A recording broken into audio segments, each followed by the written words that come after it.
Northwest. The new JFK Jr. book, plus A Star's Wedding, next ET. The case against the American Taliban. John Walker is charged today with conspiring with terrorists to kill Americans. No death penalty, but he could get life. We'll show you how close terrorists got to U.S. forces in Afghanistan. And Dan Rather talks to al-Qaeda prisoners near Kabul. CBS News shows you new evidence that Enron may have misled its stockholding employees. And the Health Watch takes you to the front lines of the war against the common cold.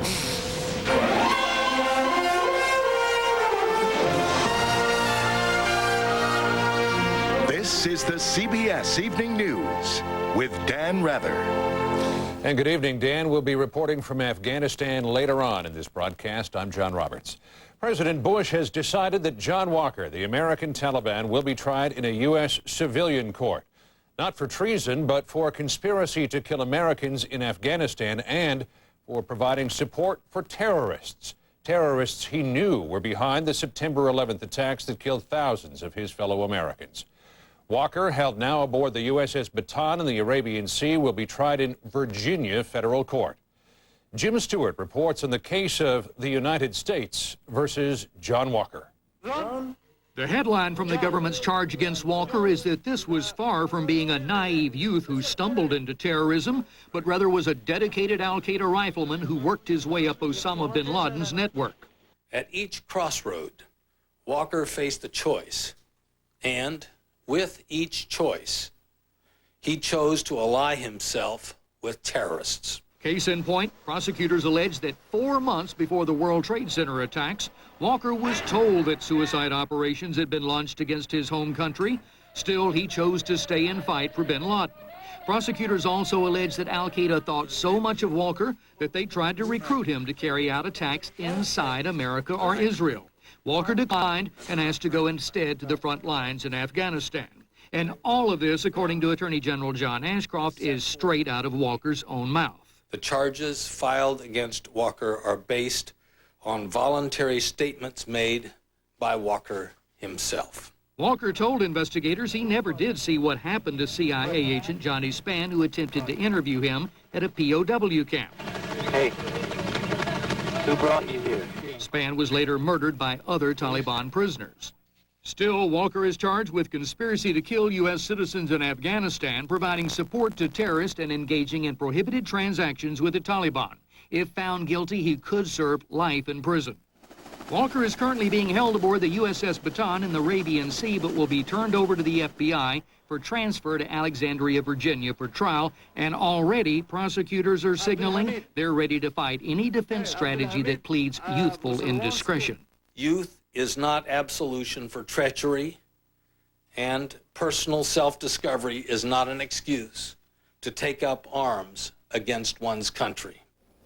There is one other extraordinary footnote in Walker's statement to FBI agents. While at a bin Laden training camp, he allegedly recalled the terrorist leader himself showed up and personally thanked young Walker for joining in the holy war. John. Jim Stewart reporting from Washington tonight on the John Walker case. Later in the broadcast, Dan Rather reports from inside Afghanistan on how hundreds of other Taliban and al-Qaeda prisoners are being treated by their captors. Many of those in American hands are guarded by Marines at the Kandahar airport. CBS's Lee Cowan reports those Marines find themselves threatened by die-hard fighters still on the loose. Today, U.S. Marines got an up-close look at just how close they came to disaster. This set of abandoned mud huts near the tarmac of the most valuable U.S. base in Afghanistan turned out to be cover for an elaborate web of tunnels and caves used by suspected Taliban or al-Qaeda holdouts to get within striking distance of U.S. troops on the ground. We destroyed 4 of the more prominent tunnel complexes last night to ensure that they could not be used against us. It was the same spot gunmen used successfully last week to launch an attack on the base. Although U.S. patrols later found a small cache of weapons, the tunnels and caves weren't discovered until now. That left it open for another try. Marine Jason Gravum saw it slowly develop. They were staging. They were getting ready for an attack. He watched as 7 heavily armed men shuttled munitions and equipment into the hut and then disappear into the night. Whoever the 7 individuals were, they were certainly bold. Their choice of stockpiling weapons? just 100 meters away from where Marines were dug in along the front lines. So these guys are just walking 100 meters away from Yes, they were. All of them were armed also. They had AK-47s. But more than stockpiling weapons, he says, they were mapping out precise locations of U.S. troops on the ground. You can actually see them. They're pointing at the vehicles, and 1, 2, 3, 4, 5. It's rather unnerving watching them do that. And as the number of U.S. forces at this base continue to grow by the day, the fear is the number of ways to get at them may be growing as well. Lee Cowan, CBS News, Kandahar. A big shakeup today at the auditing firm that looked after the books for the now bankrupt Enron Corporation. The action came as Arthur Andersen revealed its employees destroyed Enron documents after the firm received a subpoena from federal regulators. Cheryl Atkinson is following the Enron investigation. Enron's auditing firm, Arthur Andersen, has fired its lead partner in Houston, David Duncan, and is taking action against others. Andersen blames Duncan, saying he led an expedited effort to destroy documents the day after the government began an inquiry. That news comes on the heels of a damning memo that implies top Enron executives knew much more than they have admitted. The memo was written last August by a high-ranking Enron accountant, Sharon Watkins, who, as it turns out, worked for Arthur Andersen before she worked for Enron. Watkins wrote Enron CEO Kenneth Lay about supposedly shady deals that had been discussed at length among management. We enjoyed a wonderfully high stock price. Many executives sold stock. We then tried to reverse or fix the deals in 2001, and it's a bit like robbing the bank in 1 year and trying to pay back 2 years later. Nice try, she says, but investors were hurt. Watkins' letter is one of millions of documents subpoenaed by Congress. She felt that she had certain concerns, and she wanted those concerns addressed. Despite the internal memo, Enron executives couldn't have been more publicly optimistic, telling employees in meetings like this one there were no accounting issues and the stock price would soar. He predicts at the end of the year share price will be $116. I kind of like the sound of that. The latest revelations add insult to injury to Gary Kemper.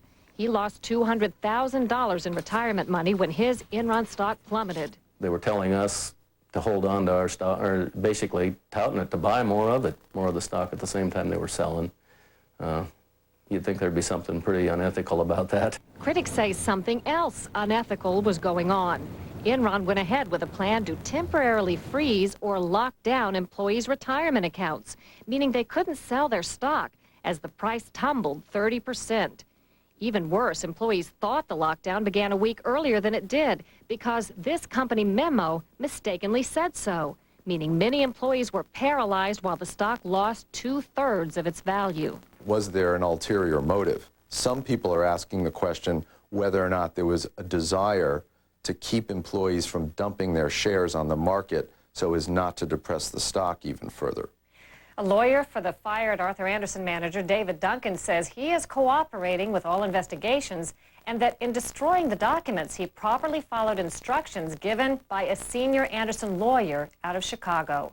John? Cheryl Atkinson on the Enron story from Washington tonight. So a story that began with the collapse of one of America's biggest corporations is now widening to include what some fear could lead to a meltdown at one of the country's most prestigious accounting firms. Jim Axelrod has that part of the story. Arthur Andersen's move to fire the man who handled Enron's audits signals a new and potentially highly damaging chapter for the firm. At the least, it means that Andersen is admitting that there was wrongdoing within the firm. If true, there were 52 million reasons why Andersen might have bent the rules, the amount Enron paid the firm 2 years ago in fees. But slightly more than half was not for auditing, but consulting. You simply can't expect auditors to be independent of clients who are paying them millions of dollars for consulting work as well. This has to be fixed. But that's a common practice, according to Dan Berkey of Businessweek. The same firms hired to tell companies what they can't do with their books have another branch hired to show them what they can. Well, there are all sorts of things that, in retrospect, do not pass the sniff test. As Americans begin to grasp the underpinnings of the Enron collapse, a lot of people will say there ought to be a law preventing such cozy relationships. In fact, just the opposite. 6 years ago, a law passed protecting them. It made it much more difficult for investors to hold auditors, lawyers, and other professionals who assist companies in perpetrating frauds responsible. Lawyer Bill LaRock has filed a class action suit on behalf of Enron shareholders. He's talking about a law passed as part of the Contract for America that limited liability for accountants in these matters. And as night follows the day, 5 years later, our nation is awash in a massive upsurge of financial and accounting fraud. But for now, that's not the law Arthur Andersen is paying closest attention to.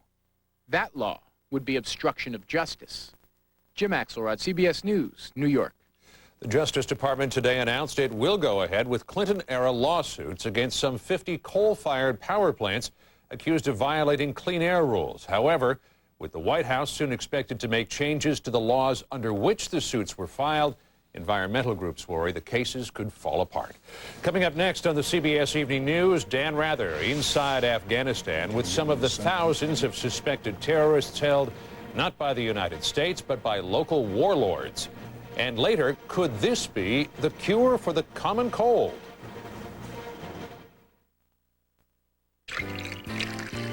Look at all these wedding gifts. Whoa. What's for lunch? Chicken stars. Condensed soup? I used to eat that too. And then I learned how to tie my shoelaces. You're an adult now. There's a better tasting soup. Progresso Chicken Noodle has tender pieces of all-white meat chicken and bigger slices of hearty vegetables with just the right seasonings. See the difference? This is better. See? Now, about this glass. It's time to go to the better taste of Progresso. The best way to relieve dry eyes, your own natural tears. They lubricate, protect, and hold in moisture. Visine tears do the same thing. They lubricate, protect, and hold in moisture. So how can your eyes tell the difference between their own natural tears and ours? They can't. So get Visine tears in and get the dry out naturally. If you've had a heart attack or a stroke, the last thing you need is another one sneaking up on you. After all, you've got better things to do. I know. In my case, I had a heart attack. Then I heard about Plavix, and so I asked my doctor. He told me Plavix is a prescription pill that can help protect you from a heart attack or stroke if you've recently had one, or if you have poor circulation in the legs causing pain. Plavix is proven to help keep blood platelets from sticking together and forming clots, which helps keep your blood flowing. This can help protect you from another heart attack or stroke. If you have a medical condition that is causing bleeding, such as a stomach ulcer, you should not use Plavix. Side effects include itching, rash, diarrhea, and bruising. Additional rare but serious side effects could occur. Ask your doctor. Taking Plavix once a day helps protect me. Find out if Plavix can help protect you from another heart attack or stroke. Around here, book club's just an excuse for us to be together. Love those shoes. They are so me. We talk. We eat. We do great salads. Just chopped everything I could get my hands on. These light done right dressings from Kraft are like our new favorites. Now that is good. Just enough fat to taste amazing. It's like Kraft asked, is this light done right? And we said, perfect. Do you love this? The book? Oh yeah, the book. Around here, the dressing is Kraft.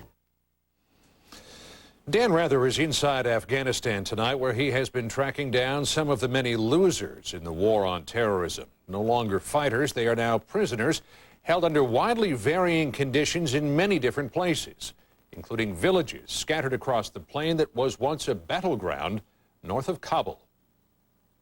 John, as the number of al-Qaeda prisoners being moved to Guantanamo Bay increases, it's beginning to emerge that all over Afghanistan, there are thousands more being held by local commanders in makeshift prisons. Today, we went in search of one small group. Traveling fast and low across the Somali plain north of Kabul, these U.S. military Chinooks are avoiding enemy fire. They're also part of the ongoing search for remaining al-Qaeda fighters. But you don't have to take a military helicopter to find al-Qaeda here. You just ask the local commanders. This man says there are more than 100 al-Qaeda prisoners being held in various villages nearby, some of them Arabs. He should know. He had 9 until one escaped. Today he agreed to let us meet the remaining 8. He told us they were from Pakistan, the al-Qaeda fighters most hated here. These few prisoners are all that was left of an al-Qaeda group surrounded by Northern Alliance soldiers. The rest blew themselves up with hand grenades. They did not look as if they'd been particularly well treated. One claimed to have been tortured. As we talked to them, they were being taunted off camera by the armed guards. Their doubtful future makes these al-Qaeda prisoners being flown into Guantanamo Bay, shackled, blindfolded, and in some cases under sedation, look like the lucky ones. There are also some al-Qaeda prisoners at Bagram Air Base near Kabul, and the U.S. military police jailers there told us being restricted doesn't mean that they're being treated badly. Are they kept behind bars, behind wire? Are they cuffed, handcuffed? Yes, sir, they are. We use something called a flexi cuff. It's almost like a wire tie. It's a plastic flexi cuff. It is not painful. Essentially, their hands are bound to the front, and their feet are bound, but they're bound about 3 to 6 inches apart to allow them movement. Essentially, that's the way it is. They're given their blankets, and they just kind of sit there. And any medical needs that they have, we attend to those. They get fed 3 meals a day. They get nice new clothes when they come in. It was obvious that new clothes are only one of the things the men we met today needed desperately. This man was in bad shape. His hand was horribly infected, and he was running a fever. It was also clear from their body language that these al-Qaeda prisoners, whatever they may have been in the past, today were hopeless and terrified. The local commander, whose property they now seem to be, said no one here sees them as fellow Muslims. They are, he said, just hated invaders. John? Dan Rather, a veteran reporter of 2 Afghan wars from Kabul tonight. At Fort Campbell, Kentucky today, 15 servicemen wounded in Afghanistan were awarded Purple Hearts and other medals for bravery. They included 13 Special Forces troops, Green Berets, and 2 Air Force Special Operations troops. They got their injuries, some quite serious, in action near Kandahar and during the Taliban prison uprising near Mazar-e-Sharif.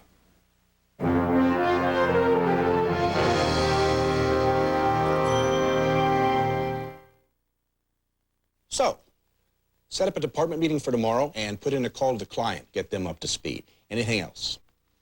Here's a thought. Instead of saving money by not using paper, we could just go to Staples. Yeah, with Staples 365 savings, they compare prices and back it up with a 110% price match guarantee. I like that. Jot that down. Low prices on every item, every day. Staples 365 savings. Yeah, we've got that. Make any resolutions this year? I'm watching my figure. Well, watch it get a little bigger, because you need 3 bowls of that to get the vitamin E in total. There goes lunch. Here's what you need for the zinc in total. Ooh, I thought this was good for my diet. Not if you want Total's calcium. Can I change my resolution? Only Total has 100% of 11 vitamins and minerals you need. No other leading cereal comes close. I'll take the Total. But you are going to help me clean this up, right? Total Raisin Bran, Total Cornflakes. What are you getting for breakfast? Even people who seem alike can have different nutritional needs. So there are different kinds of Ensure to help meet those needs. Ensure high calcium for bone health. Ensure high protein for muscle. Ensure Plus for energy. All complete balanced nutrition when you don't eat foods like these. And now there are delicious new Ensure nutrition and energy bars to enjoy anywhere, anytime. Choose what's best for you. Ensure to your health. It was my grandson's birthday. He just turned 3. We're going to move him out of his crib and buy him a big boy bed. I was on chemo then, and I was exhausted. I said to the doctor, I need help. I'm on a mission. If you're a chemotherapy patient and feel tired and weak, you may be anemic. Ask your doctor about Procrit. Procrit is a natural way to regain red blood cells lost during chemotherapy. And more red blood cells can mean more strength. Oh, this is a great one. This is a good one. Procrit is proven and safe. In studies, only diarrhea and edema occurred more often with Procrit than placebo. Procrit is for patients with non-myeloid cancers. How do you like it up here now? Good. Call now and learn how Procrit can help you get back the strength you need. See? What'd I tell you? Your strength for living. He takes a lot of energy, but I never get tired of him. The Enron meltdown. It left thousands of employees nearly penniless. How can you make sure it doesn't happen to you? Tomorrow, you and your 401k. How much do you know about your account and how much of your company's stock is in it? Eye on America takes a hard look on the CBS Evening News with Dan Rather. Police in India today arrested 4 Pakistan-based militants who allegedly planned to attack a parade later this month in New Delhi. And Pakistan's government is pressing its own campaign against extremist groups. But as CBS's Barry Peterson reports, it could take much stronger action to head off war between the feuding neighbors. These were the pictures Pakistan showed the world, some 1,500 Islamic militants jailed. It makes good TV, but may not make a difference. Allama Kazmi leads a group now banned as terrorist, a charge he denies, claiming he is a peaceful activist. In an exclusive interview with CBS News, he says his followers will not go away. The force of the masses cannot be stopped. A fight that now moves to the streets. The government will feel the negative reaction of its decisions very soon.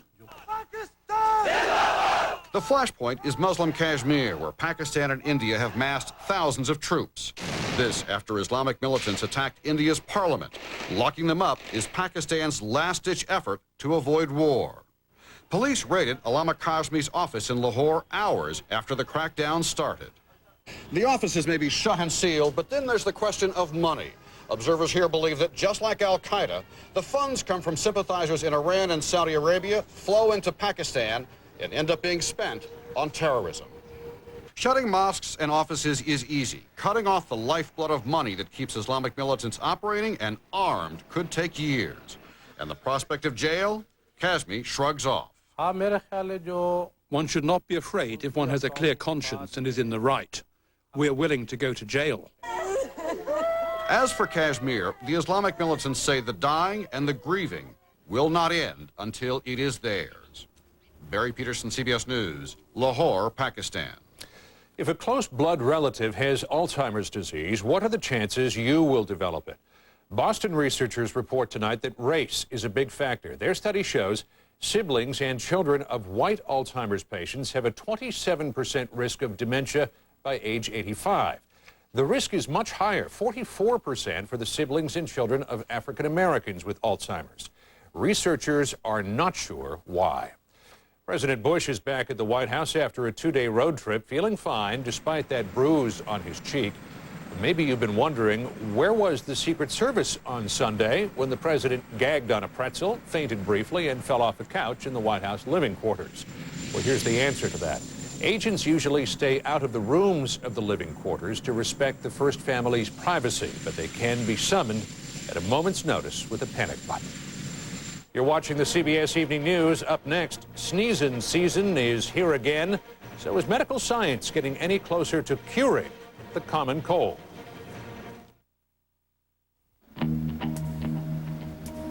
I have asthma. I also have a family. And carpool. And play dates. And 24 kids. Look, I might have asthma, but I also have a life. Singulair helps you control your asthma. Singulair is different from many daily inhaled controllers. It's not a steroid, and it's a once-a-day tablet that can help control asthma for a full 24 hours. It also comes in a cherry chewable tablet for children 2 years and older. Singulair should not be used to treat acute asthma attacks. Continue taking your other asthma medicines unless your doctor tells you to stop or change the dose. If symptoms get worse, contact your doctor at once. Side effects are generally mild and vary by age and may include headache, flu, runny nose, and ear infection. For more information about Singulair, ask your doctor and ask about adding once-a-day Singulair. Singulair, asthma control that can help you breathe easier. You say the word glasses and people think stereotype. But you know, it's just the opposite. There are so many chances to become someone new just by changing your glasses. Come into Lens Crafters. You'll see what I mean. Are you lucky enough to need glasses? I'm the bus lady. Some mornings I was so constipated I could hardly drive. Till I tried X-Lax Milk of Magnesia. Stimulant-free. Guaranteed relief by 8 a.m. Good morning. X-Lax Milk of Magnesia with the X-Lax Good Morning Guarantee.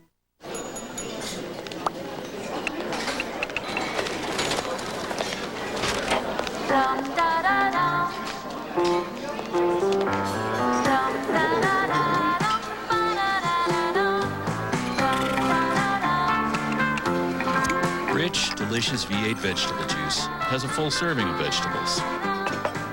For when you want to eat right. Or, at the very least, drink right. V8. Drink smarter.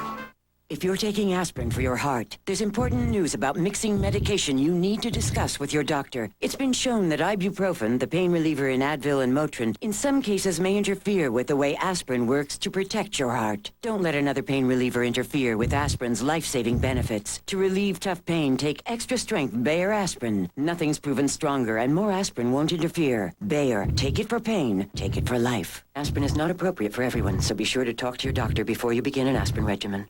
The man convicted of killing a family's 2 dogs in Hillsborough is sentenced to jail. Hear what the family had to say in court at 6. A study out tonight finds 8 out of 10 Americans pop at least one product for their health in any given week. And cold medicines are close to the top of the pop list. With so many people coming down with so many viruses, are we any closer to a cure?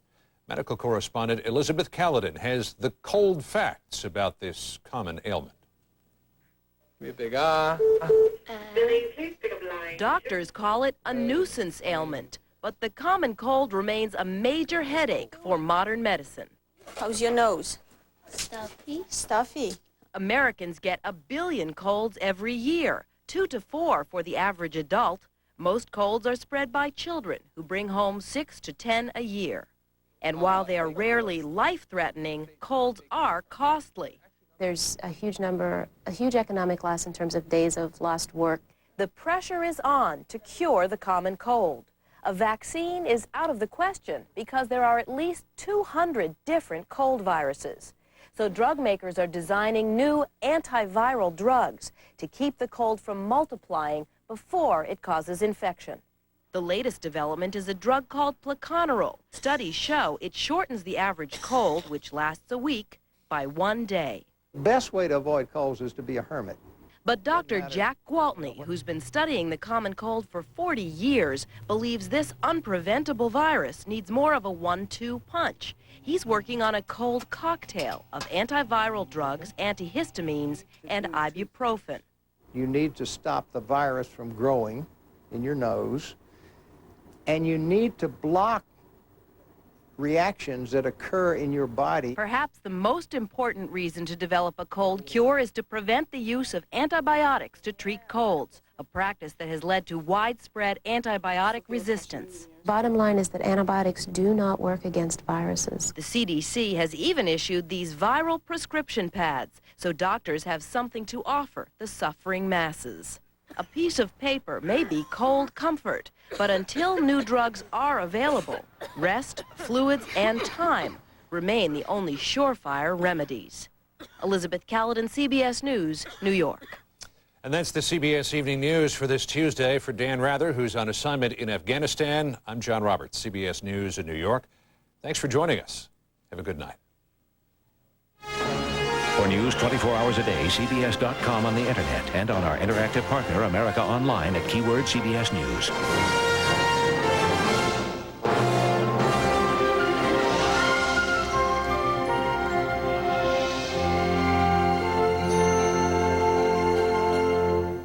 Taking stock of your 401k, Eye on America.